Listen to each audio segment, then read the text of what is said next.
चाहता था, एक ऐसे आदमी की जिसके दरबार में विरोधी भी हाजिरी लगाने आते थे। इनका नाम था बाला साहेब ठाकरे। चांदी के सिंहासन पर बैठने के शौकीन बाल ठाकरे खुलेआम धमकी देते थे। ये बात है सन 1990 के आसपास की। कश्मीर में इस्लामी आतंकवाद चरम पर था। कश्मीरी पंडितों को भगाया जा रहा था। अमरनाथ यात्रा चल रही थी। आतंकवादियों ने यात्रा बंद करने की धमकी दे दी और कहा जो भी अमरनाथ यात्रा आएगा वो वापस नहीं जाएगा। तब बाल ठाकरे ने एक बयान दिया कि हज के लिए जाने वाली 99% फ्लाइट्स मुंबई एयरपोर्ट से जाती है। देखते हैं यहां से कोई यात्रा मक्का मदीना कैसी जाती है। अगले दिन ही अमरनाथ यात्रा शुरू हो गई। सन 1992 में बाबरी मस्जिद ढहा दी गई तो बाल ठाकरे आपकी अदालत शो में आए हुए थे।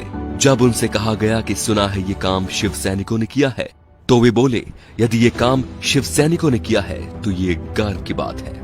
बाल ठाकरे का बचपन का नाम था बाल केशव ठाकरे, जो वक्त के साथ साथ बाला साहेब ठाकरे बन गया। 1980 के दशक में बाला साहेब ठाकरे ने मुसलमानों के बारे में कहा कि ये कैंसर की तरह फैल रहे हैं और देश को इनसे बचना चाहिए। 1950 के आसपास टाइम्स ऑफ इंडिया के संडे एडिशन में इन्हीं के कार्टून छपते थे। इन्होंने 1960 में ये नौकरी छोड़ दी थी। बाल ठाकरे को हिंदू हृदय सम्राट कहा जाता था। उनका मोदी की तरह बिना देखे भाषण देना लोगों के मन को भा गया।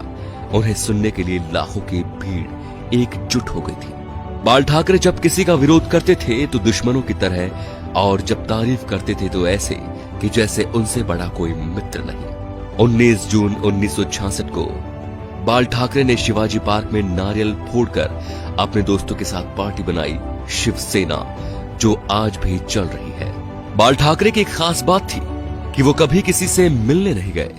बड़े बड़े बॉलीवुड एक्टर बियर पीने और उनसे मिलने उनके घर आते थे, जैसे नरेंद्र मोदी, माइकल जैक्सन। बाल ठाकरे के कुछ स्पेशल शौक थे, सिगार, व्हाइट वाइन एक्सेट्रा।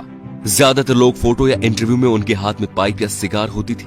1999 में बाल ठाकरे पर 6 साल तक वोट डालने और चुनाव लड़ने पर बैन लगा था, लेकिन बाल ठाकरे ने अपने जीवन में कभी चुनाव नहीं लड़ा। अपनी मौत से 2 महीने पहले ठाकरे का एक बयान आया कि आर्मी मेरे हवाले कर दो, मैं देश को 1 महीने में ठीक कर दूंगा। 17 नवंबर 1912 बाल ठाकरे का निधन हो गया। इस दिन मुंबई बंद था।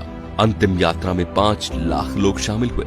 थोड़ी थोड़ी देर बाद एक आवाज उठती है, बाला साहेब। लाखों लोग चिल्लाते रहे, अमर रहे। बाल ठाकरे ना तो मुख्यमंत्री थे और न सांसद, फिर भी उन्हें मरने के बाद 21 तोपों की सलामी दी गई, जो राष्ट्रपति प्रधानमंत्री को मिलती है। ये रुतबा था बाला साहेब ठाकरे का। तो दोस्तों, ऐसे शेर दिल हिंदू सम्राट के लिए वीडियो को शेयर जरूर कीजिए और उनकी महानता को फैलाइए, ताकि आज जो शिव सैनिक या हिंदू उनके सिद्धांतों को भूल चुके हैं, उनके हिंदुत्व की रक्षा का संकल्प याद दिलाएं। जय श्री राम दोस्तों।